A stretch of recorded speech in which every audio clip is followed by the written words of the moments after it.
talk about luxury cruising. From sweet so sweet to ships elite. Come explore the world in style with me on Luxury Cruising, the podcast.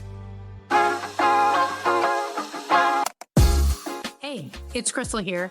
Before we get started, did you know that there is a way for you to directly support the podcast?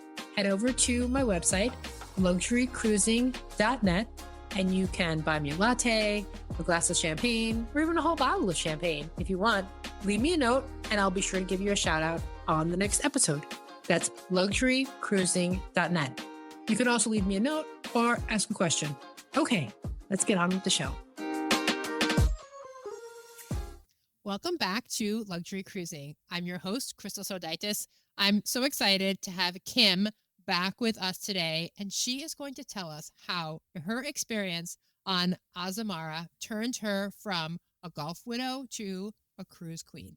Kim, tell the audience anything you would like them to know about you. Well, I first learned about Azamara because of exactly what you said. The golf widow thing. And what Azamara does is they have a really nice program that they coordinate with Perry Golf, which is a luxury golf supplier around the world, going to fantastic courses and, just whether by land or sea, but their sea partnership is with Azamara.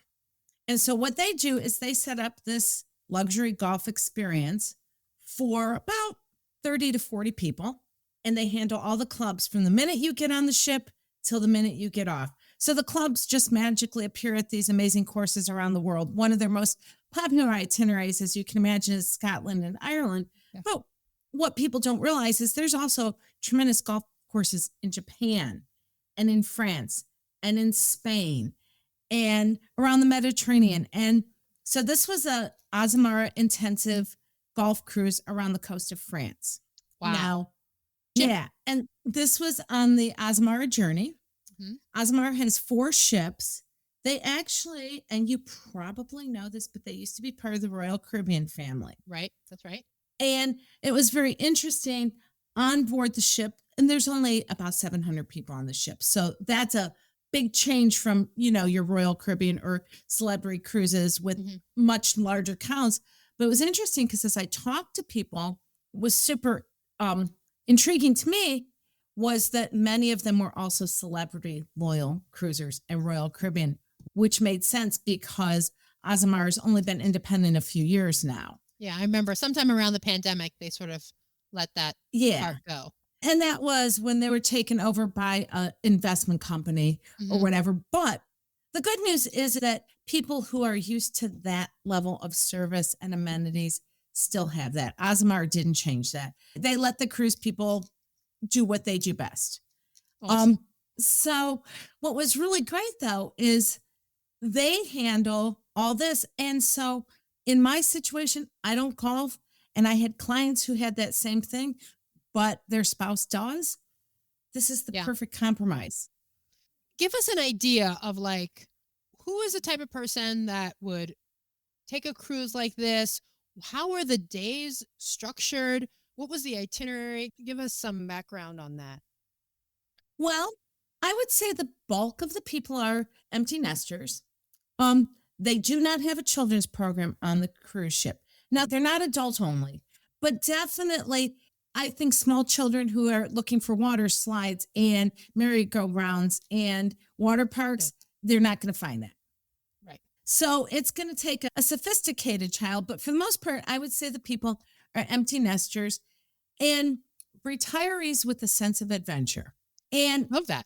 Why I say sense of adventure, I met 2 different people who had been on world cruises, the 180-day cruises around the world that went everywhere. That takes a sense of adventure to commit to staying on a cruise ship for, half a year. Yeah, totally. But getting to see the world in the process, which is pretty amazing. I think that what it is that you reach a certain point in life where you also realize you don't have to spend every minute together.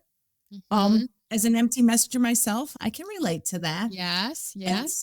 So you go into these ports and one person goes off on their golf outing And it's not every single day is golf.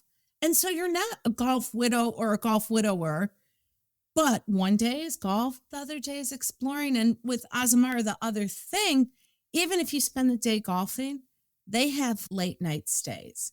They have more late night stays and more overnight stays than any other cruise line. So even if somebody spent the day golfing, you could, go back out to dinner that night or explore the town by afternoon, evening after the golf is done. Yeah. So just to sort of like sum it up, it's that one person might spend part of some of the days golfing, but it's not as if you're completely alone all day, every day while they golf and the other person goes off and does the excursions. And even the golfer has the opportunity to experience the towns and the culture when they're not golfing. Absolutely. Another thing that I noticed, and this was really interesting because it's something that I see happen frequently on river cruises, but I'd never seen it on an ocean cruise. But that 700 passenger starts to feel real intimate. Yeah. You start to see the same people. I can't tell you how many people that we made friends with and we'd sit in the lounge at night with because we had seen them the night before. Now, I have a somewhat outgoing personality. And so there was one person who came up to me in the spa and said, "Weren't you the one singing karaoke last night? I want to hang out with you." That's awesome. So I would also say that because of the intimacy of the ship, even if the person you are traveling with is doing something else, you are not going to lack for company if you want company. Yeah. Yeah, the excursions, they have fantastic excursions. Even walking around town, I would see people from the ship and I'd be like, "Hey, how you doing? What did you do today?" And even that's a commonality, right? The person that you're one of a couple and the other person likes to golf, you are not a golfer. That in and of itself is a starting point for having something in common. Well, and like the golf program, the Perry Golf program does have exclusive cocktail parties and gatherings for the people that are part of that program. So the non-golfers do have an opportunity to network and meet and say, "Hey, what are you doing?" Well, and that's true. You said that there were only like 30 to 35 people as a part of this Perry Golf program. So that leaves over 600 other people on the ship as well for you to meet and mingle with. Yeah. So I think, obviously for personal reasons, we have moved into planning a lot more golf travel. This is something because it is something my husband loves to do. He's going to the International Golf Travel Management Show in our marketplace in Cannes, France in a few weeks. And I find that the more ways you can integrate what both of you like to do, even if you're not doing it together 24/7, it's a lot of fun. But some other things like I really picked up on about Azamara. And have you had an opportunity yet to experience an Azamara cruise? I haven't had an Azamara cruise. So tell us about the ship and the experience on board and even the itineraries, food, all of that. We want to hear it. I want to talk about how it stands out because it really is okay. I've been on large cruises and I've been on river cruises and I've been on adult only cruises. I have never been on anything like Azamara. And so it really stands out. Of course, the itineraries really stand out. And you haven't been on anything like Azamara because this is the smallest ship or this is the first luxury line or you've experienced that and this really still stands out. I have not experienced a medium-sized ship. For a long time, I didn't do much cruising. It was mostly land. And I'm just getting back into cruising since I've opened the business. And those opportunities, especially with only 4 ships instead of, multiple ships, there's not as many opportunities to experience those itineraries. But one of the things that I really was impressed with was absolutely the intimacy. And the crew was unbelievably friendly. And of course, we all can say the service is great, but I'm going to give you an example that's going to, quite frankly, in my opinion, it kind of blew me away. The captain was very approachable, which is unusual, I think. Going around and talking to the guests and mingling with them. I mean, it really did kind of feel like the Love Boat, like what we thought cruising was going to be like, right? But at one point, we were in St. Malo, France, and the tide went out very quickly, and we had been tendering to shore, and 2 of the tender boats got stuck on a sandbar. Okay. and they were going to be there for hours. Now, yeah. In fact, we had to depart late because we were waiting for the tide to come in because they were stuck on a sandbar. I mean, they weren't going anywhere. Wow. The captain, personally, I had an opportunity to talk to the people that were stuck on the ship. I just was sitting, or stuck on the tender. They said, first of all, the captain personally got on the cell phone and talked to them. Said, is there anything you need? Are you comfortable? Yada, yada, yada. As we were returning from town, that is when we saw the stranded tenders. And while we were getting on our tender that was still going to go through, we saw the captain putting on hip boots and getting a bag of sandwiches and blankets and walking out to those tenders to make sure the guests were comfortable. And that was something that I just saw repeatedly. And I think it's not that service. I want to rephrase that. That is a captain that does not think any part of the cruise experience is beneath him. That he is willing to do anything that needs to be done in order to make his passengers as comfortable as possible. That's really impressive. Yeah, it was like we were his family for the week. It was actually 6 passengers that got stranded. Some of the other people that got stranded, this is kind of funny, were some of the performers for the boat that were going to be performing. So guess what? They gave a private concert while they were waiting because they had their instruments and everything with them. Wow. So Yeah. the people that I talked to said it was actually really quite a memorable experience. It wasn't horrible, but then they got a tour of the bridge when they got back to the ship. And I just feel like, things are always going to go wrong. That is nobody's fault. That's Mother Nature. Right. But the fact that they went so far above and beyond.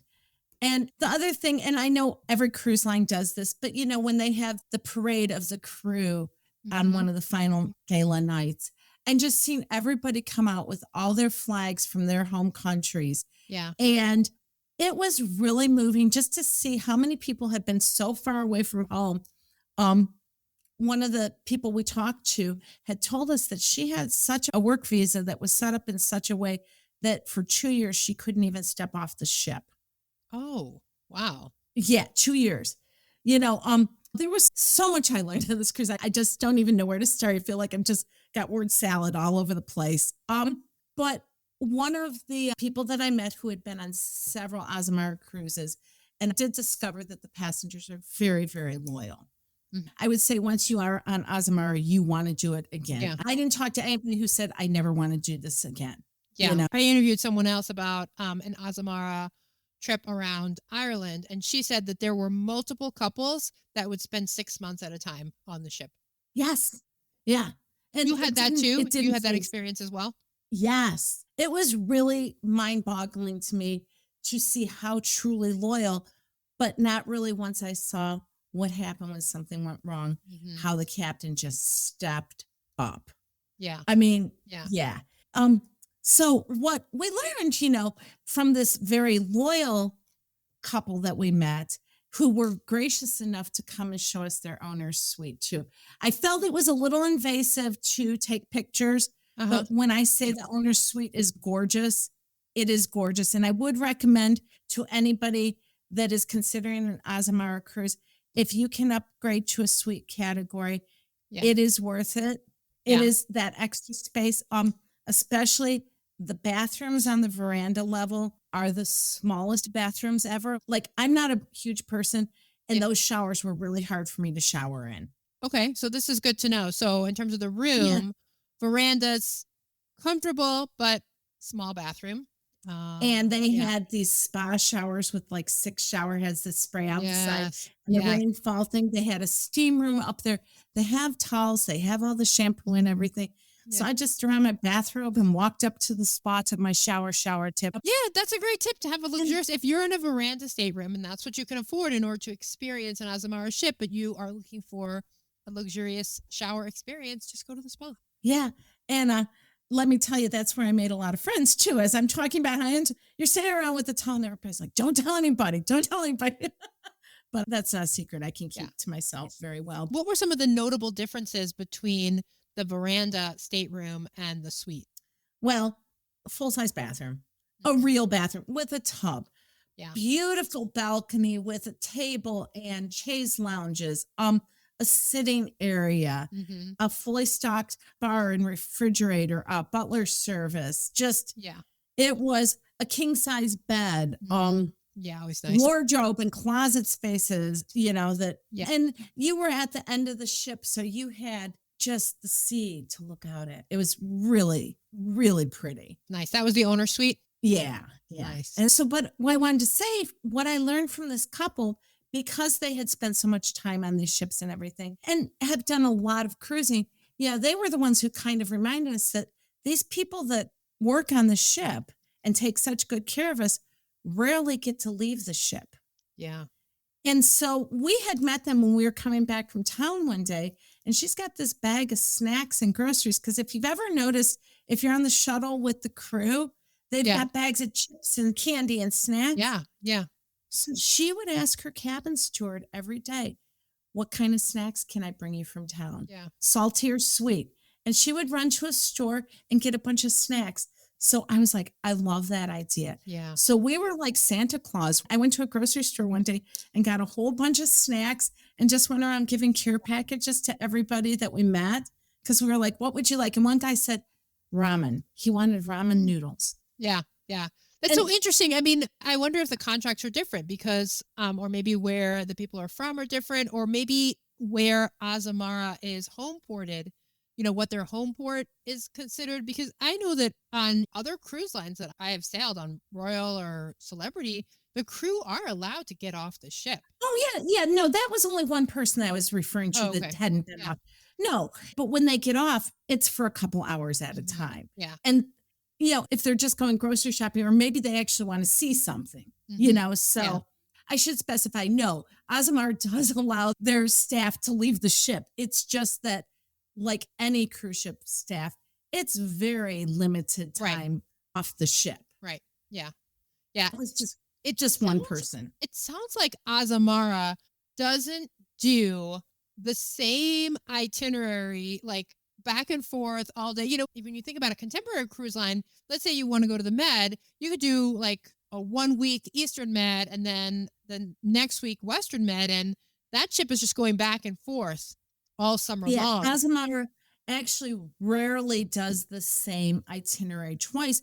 And part of that is because their clientele is so loyal. Mm-hmm. If somebody does a France intensive cruise this year, next year, the France intensive cruise is actually going on the south of France. Yeah. Ours went from Portsmouth, England, down to Bordeaux. Now, this one's going to go on the south of France across Nice and Monte Carlo and all southern France. So somebody could say, oh, I want to do the France Intense one again. And at some point, you'll probably see every single port in France. Mm-hmm. Yeah. And that's great because so many people, if you've cruised in North America, like, leaving from whether it's the East Coast or the West Coast, like there's not a lot of variety. No, it's like been there, done that, seen it. And I think that's something that definitely makes Azamara stand out. And next year they are returning to Alaska. And because their ships are so much smaller, they also get into smaller ports and closer in. And so that's something I'm pretty excited about. That was something though, like, in France, for example, we got to dock right in Honfleur, where normally the big cruise ships have to dock about an hour away. Yeah. We were able to go right up the river in Bordeaux and dock with the rest of the river ships. Again, the big ocean cruisers are, like La Rochelle. Yeah. And you've got to get on a bus and get bussed, like you said, an hour to the place you want to go rather than just walking off the ship and being like, here we are. And when you couple that with the fact that you said Azamara stays later in those ports, you really are getting a lot of time in the ports. It feels like I would describe it as a cruise for people who don't think they like cruising. Wow. Because you have like your floating hotel room. Yeah. You are inland a lot. You're sleeping on the ship. Your meals are still taken care of. But if you want to eat in town, I know a lot of people in Rouen, France, went to the restaurant that inspired Julia Child to cook. Yeah. They made reservations and went and ate there because We were in Rouen 2 full nights, Wow. 3 days and 2 nights. So we really got to explore there. That's amazing. So how was the food on board, especially when it's compared to this backdrop of French food? Okay. Well, every day they had some sort of international showcase. And I think this was interesting because you wouldn't think like, okay, here's Asian food, but maybe there's some people who say, you know what, I've had enough French food, right?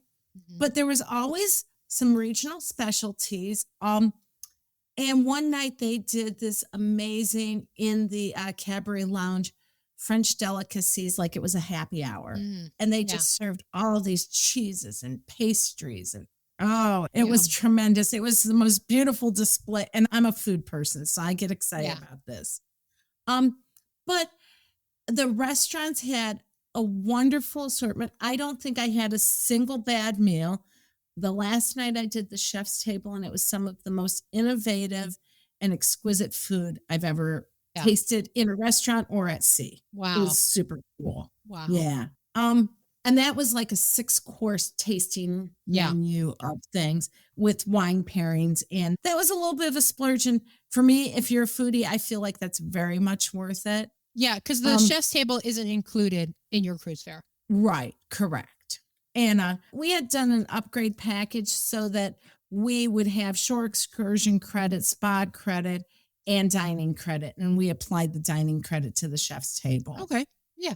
Also, and what was really nice about that is that the choice with the dining credit, you could have either had 3 upgraded restaurant experiences or 1 chef's table. And we just opted for the chef's table. It was like, go for the gold, you know? Yeah, Check it out. absolutely. Yeah, absolutely. So tell me about the shore excursions and if Azamara did anything special for you all in terms of the shore excursions. The shore excursions are not included. Okay. So we took a couple shore excursions. My friend that traveled with me, she did go up to D-Day, to the Normandy beaches. I have been there and wanted to see something different this time. We went to Giverny and saw Monet's garden. The tour guides are outstanding. They use outstanding tour guides. I highly recommend them. A lot of times, though, we didn't necessarily do a shore excursion. We just kind of went into town, went to the tourism bureau and said, hey, can you give us a walking map? Yeah. And kind of did a little freelance. And when you dock in town, you can do that. You don't have to worry about getting on the bus and making sure you're on the right bus. And there were some shuttles. Where was the one shuttle? In Cherbourg. There was a shuttle, but it was also a 10-minute walk to town. And sometimes you had to wait 10 minutes. So I just walked. You know, Cherbourg was really cool. It's a little fishing village. And as you were walking into town, you saw the fishermen taking their catch off the boat and cooking it right there on the dock. If I had wanted to, I could have stopped and eaten whatever they were cooking as it was coming in. But I think what I liked in terms of, you know, the shore excursions, they're very well organized. Again, not a lot of people because it's not a huge ship, you know? And everybody travels differently. Some people like that hand holding, and it was absolutely fantastic as far as taking care of everything that needs to get done. But if you didn't want to, you were in, you know, great towns where you could figure something out to do. Right. Yeah, that's beautiful. And so when you said the tour guides were outstanding, were they Azamara specific? So No, they were locally contracted, but they work very closely with Azamara. I mean, Azamara makes sure that nobody's going to have a bad shore excursion. Yeah. Yeah. You know, everyone that took the shore excursions had no complaints. They were very happy with it. The shore excursions were really just very well organized, very seamless. Awesome. So what about for anyone who's listening who is interested in the golf aspect? I don't know anything about Perry golf or really that much about golf at all. So why is this an experience that golfers want to do, even if the couple are both golf? It's a 2-part experience. Azamara gets you there. Perry Golf makes sure all the logistics go smoothly.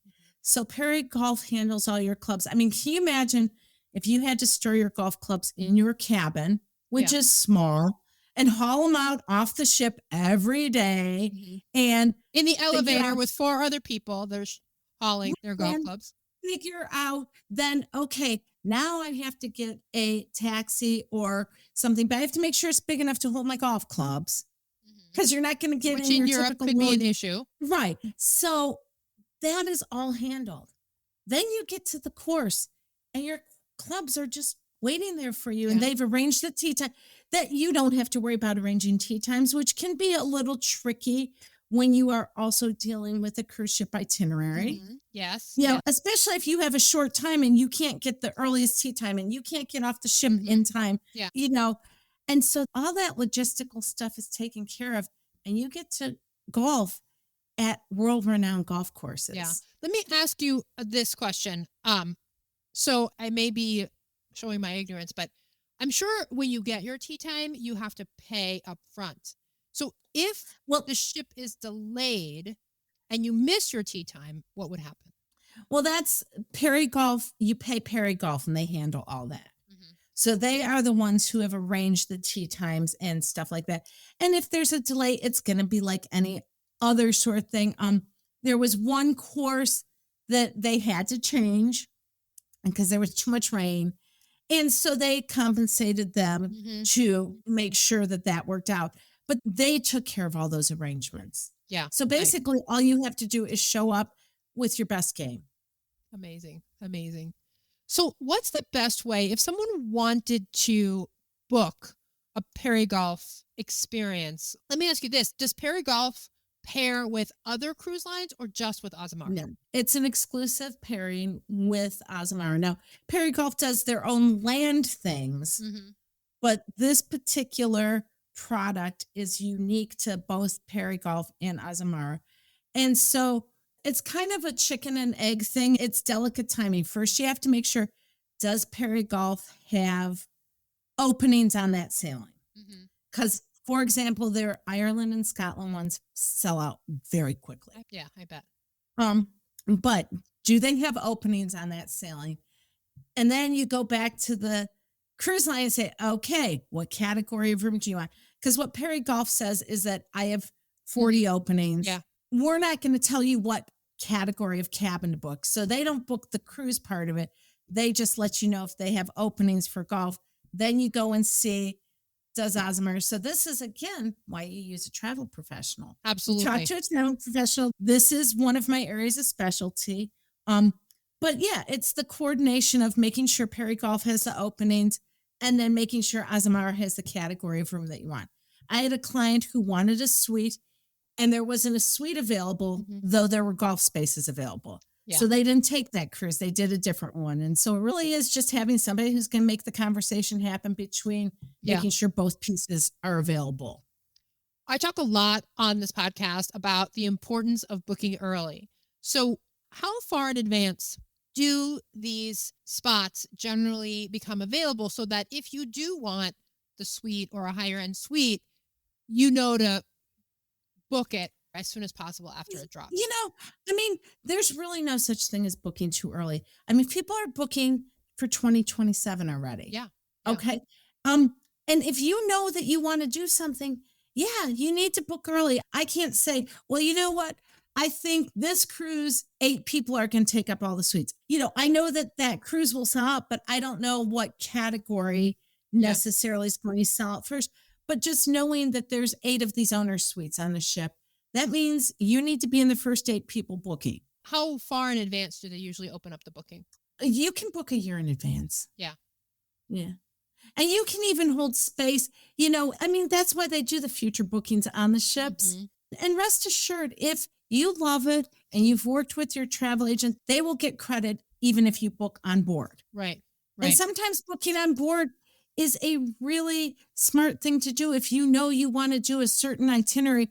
And also, especially in the case of Azamara, because their itineraries are different every time, if you see one that you want, you got to take it. Yeah, because you don't know that same itinerary. In fact, the one that I just took probably won't be coming around again for a while. Yeah.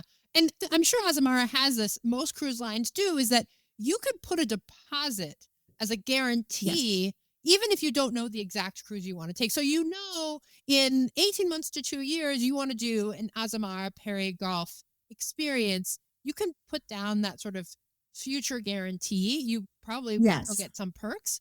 And when it opens up, you talk to your travel advisor. Your travel advisor has their eyes open and being like, okay, it's here. We can go ahead and Here book. we go. And also know that they have a similar partnership with Mikado Safaris for their South African cruises.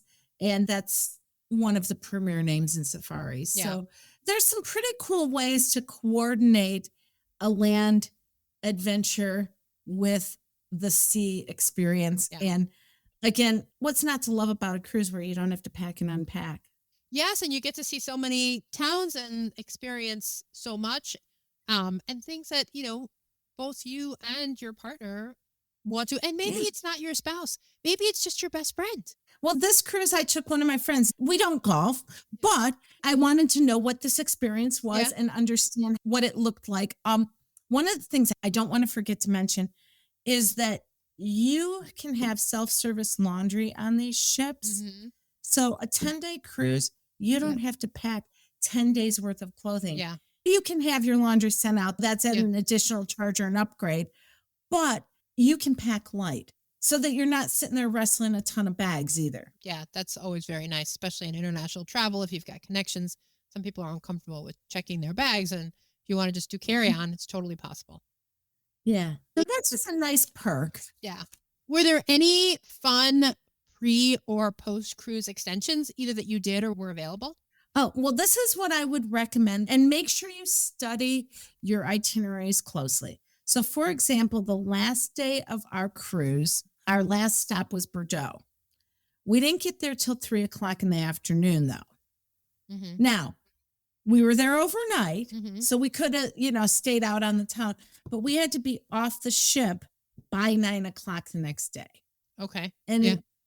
in our case, it was 7:00 because we were catching a train Uh-huh. and we were going into Paris. Okay. So I would say, like, to experience Bordeaux, I would have recommended to my clients, hey, you need to book an extra day or two in town. Yeah. The train, not that next day, but maybe give it a Yeah. following day. Right. I would say, though, that Azamara or your travel advisor can certainly arrange a pre and post experience for you. I do a lot of that too. There were people that I met that had gone to London for Mhm. 3 or 4 days before boarding the ship. I was in a position that 10 days is about the maximum I could be away. Mhm. So I didn't do any pre or post experiences, but I talked to people who had great times, people who went and saw Wicked, people who met each other in the theater and then met again on the ship. Didn't even Wow. realize when they were sitting next to each other in the theater, and then they get on the ship and like, hey, weren't you sitting next to me at Wicked? That's amazing. Wow. Wow. Yeah. That's amazing. And did you say it left out of Portsmouth?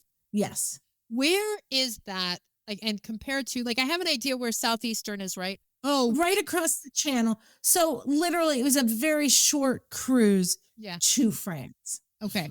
Got it.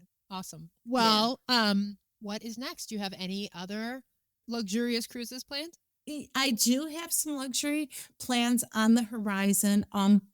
One of them is actually going to the ILTM, which is the International Luxury Travel Marketplace, and that's in the Bahamas. I leave Sunday for that. It's a 4-day conference where I'm going to meet with luxury suppliers, including cruisers Yeah. from around the world. And then shortly after that, I am going to Germany for an educational trip, but I am taking a Christmas market cruise at the end of November. Fantastic. I'm super excited about that. I love the Christmas markets. I can't wait to Yeah. hear your podcast about the Christmas market cruises because that is something special. Yeah. Well, hopefully we'll have it. I'm not sure we'll have it out before your Christmas market cruise, but of course we would love to have you back to hear about your experience. Yeah, I'd love to come back and talk about some more stuff. I am hoping to experience. I have put in some applications for some other opportunities to learn about some other luxury cruise lines. Yeah. I don't want to count my chickens before they hatch. Obviously. Yeah. Let's just say that this Azamara experience inspired me to really learn about what the smaller ship sailings are like. That's how much I Amazing. liked it. Well, yeah. if people want to follow your journeys or listen to you because you are a travel writer and want to follow your travel blog, how can they find you? Okay, well, my website is www.love, as in heart, ourworldtravel.com. And I am also on Facebook. You can find me under my personal name, Kim Uhrig, because people like to know who they're dealing with. And I put all my travel stuff on my personal page. I'm also on LinkedIn. I have a small Instagram presence, but that's not where the bulk of my stuff is. I do have a newsletter that I write for LinkedIn on a fairly regular basis, and they can subscribe to that or just reach out to me via email. Fantastic. And we will put all of that in the show notes. Kim, thank you again for being Krystal, here. Thank you so much. I enjoy our visits. It feels like just a couple of friends sitting down and talking about our favorite topic, cruising, luxury cruising. Exactly. All righty. To all listeners, until next time, I wish you safe and luxurious cruising. Thanks, Krystal. Take care. Hey, before you go, if you're enjoying this content, I would so appreciate a 5-star review on Apple Podcasts or wherever you're listening to this podcast. If you'd like to be on the show, there's a link to a form in the show notes, or you can email me at luxurycruisingpodcast@gmail.com. That's luxurycruisingpodcast@gmail.com. I hope to hear from you soon.